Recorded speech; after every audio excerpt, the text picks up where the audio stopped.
Hi అండి, అందరికీ నమస్తే. Welcome back to my channel. ఈరోజు వీడియోలో ఫ్రూట్ కస్టర్డ్ సలాడ్ని ఏ విధంగా ప్రిపేర్ చేసుకోవాలో చూపిస్తాను, చూసేయండి. అంతేకాకుండా చాలా రుచిగా ఉంటుంది. ఈ హాట్ వెదర్లో కూల్గా ఇలా చేసి ఇంట్లో అందరికీ సర్వ్ చేశారంటే చాలా టేస్టీగా ఉంటుంది. అంతేకాకుండా ఫుల్గా ఖుషి అయిపోతారు. సో చేసుకునే విధానం చాలా ఈజీ. వీడియో నచ్చితే ఒక చిన్న లైక్ ఇచ్చి సబ్స్క్రైబ్ అయితే చేసుకోండి.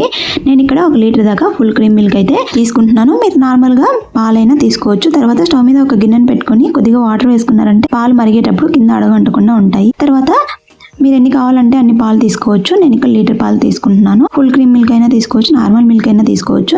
నార్మల్ మిల్క్ తీసుకుంటే ఎక్కువ కస్టర్డ్ పౌడర్ అనేది యాడ్ చేసుకోండి. తర్వాత ఇక్కడ నేను వెనిలా ఫ్లేవర్ ఉన్న కస్టర్డ్ని యాడ్ చేసుకుంటున్నాను.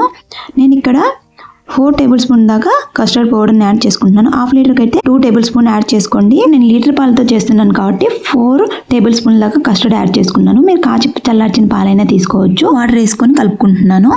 పచ్చిపాలనైనా కొద్దిగా వేసుకుంటూ ఈ కస్టర్డ్ పౌడర్లో ఎక్కడ ఉండలు లేకుండా మిక్స్ చేసుకోవాలి. ఈ విధంగా మిక్స్ చేసుకొని పక్కన పెట్టేసుకోండి. మీరు ఎక్కువ క్వాంటిటీలో చేసుకుంటే ఈ మెజర్మెంట్స్ అన్ని క్వాంటిటీని డబల్ చేసుకుంటూ మీరు కస్టర్డ్ని ప్రిపేర్ చేసుకోవచ్చు. పాలన్నీ ఒక పొంగు వచ్చిన తర్వాత కస్టర్డ్ ఈ మిల్క్ అన్నిటిని ఒకసారి కింద నుంచి బాగా కలిపేసుకొని ఇందులోకి యాడ్ చేసుకోవాలి.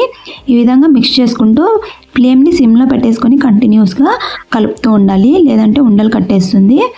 సో ఈ విధంగా 2 పొంగులు వచ్చే వరకు ఉన్నారంటే కస్టర్డ్ అనేది దగ్గర పడి కొంచెం థిక్ అవుతుంది. కంటిన్యూస్గా కలుపుతూ ఉండండి. ఫ్లేమ్ని సిమ్లో పెట్టుకోండి. తర్వాత మీ టేస్ట్కి సరిపడా షుగర్ అనేది యాడ్ చేసుకోండి. నేను ఇక్కడ 8 టేబుల్ స్పూన్ల దాకా షుగర్ అనేది యాడ్ చేసుకుంటున్నాను. 1/2 లీటర్ అయితే 4 టేబుల్ స్పూన్ యాడ్ చేసుకోండి. చక్కెర అంతా కరిగిపోయే వరకు కంటిన్యూస్గా కలుపుతూ ఉండాలి. చక్కెర కరిగిపోయిన తర్వాత థిక్నెస్ అనేది మీరు చెక్ చేసుకోవాలి.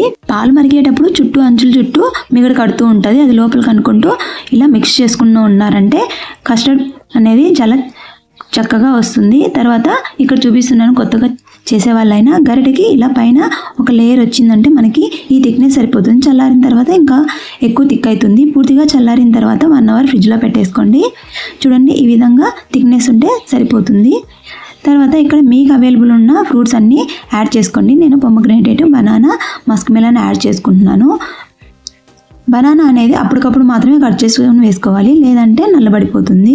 మీకు అందుబాటులో ఉండే ఫ్రూట్స్ అన్నీ ఇందులోకి వేసుకోవచ్చు. యాపిల్ అండ్ ద్రాక్ష, సపోటా ఇలాంటివన్నీ వేసుకోవచ్చు. మీకు నచ్చిన ఫ్రూట్స్ వేసుకొని ఇందులో మిక్స్ చేసుకోండి.